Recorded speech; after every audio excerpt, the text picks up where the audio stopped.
Une action musclée contre des expulsions de Congolais et de Nigérians. 60 ressortissants africains doivent être rapatriés via la Belgique cet après-midi.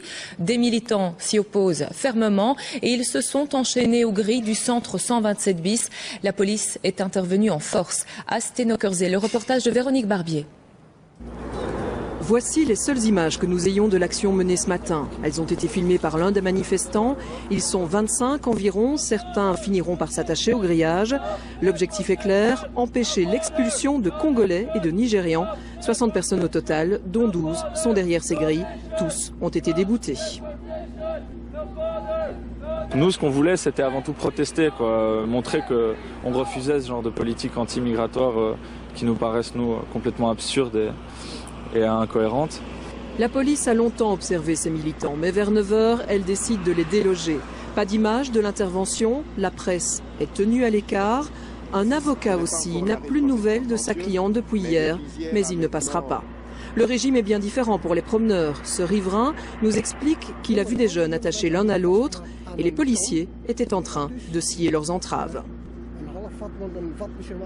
Quelques minutes plus tard, la police allemande passe. Elle amène aussi d'autres Africains vers l'aéroport. Dernier coup d'éclat d'un manifestant, mais rien n'y fera.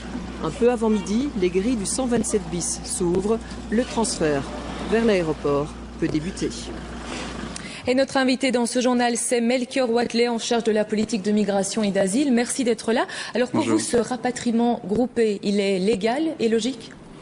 Il est tout à fait légal, ça c'est certain. Il est logique aussi, vous savez, ce sont des personnes qui ne sont pas légalement sur le territoire belge. Ils ont eu des procédures, ils ont eu accès à l'ensemble de la procédure belge. On leur a ensuite envoyé un ordre de quitter le territoire, on leur a demandé de quitter le territoire. Ils n'ont pas obtempéré, ils ne sont pas repartis volontairement. Et donc à un moment, nous n'avons pas d'autre choix que de les renvoyer, je dirais, d'une manière encadrée, d'une manière obligatoire, d'une manière contrainte, comme on le fait aujourd'hui.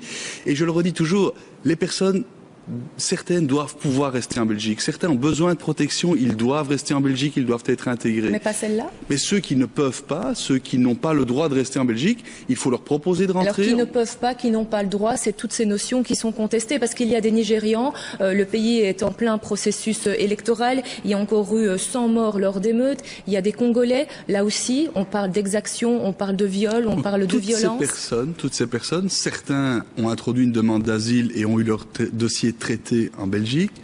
D'autres n'ont même pas introduit de demande d'asile, sont purement des clandestins. Il y a aussi des personnes qui ont causé des troubles d'ordre public en Belgique, dans ces personnes qui sont aujourd'hui renvoyées vers le Congo et le Nigeria.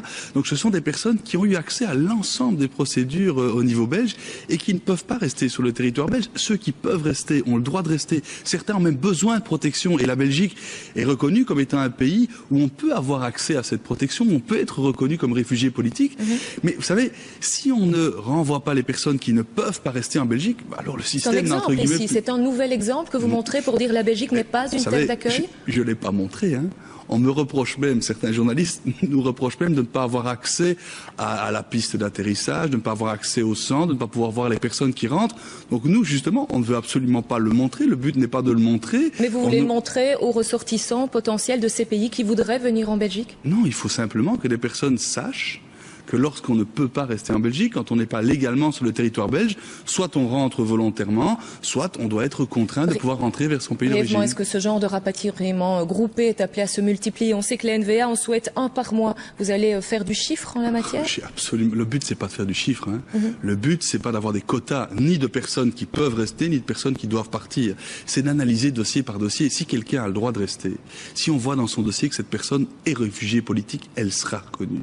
Mais si elle ne l'est pas, on va toujours d'abord proposer à ces personnes de rentrer volontairement. On leur propose même de les accompagner. Il y a même l'OIM, c'est l'Organisation internationale des migrations, qui propose des retours volontaires, accompagnés.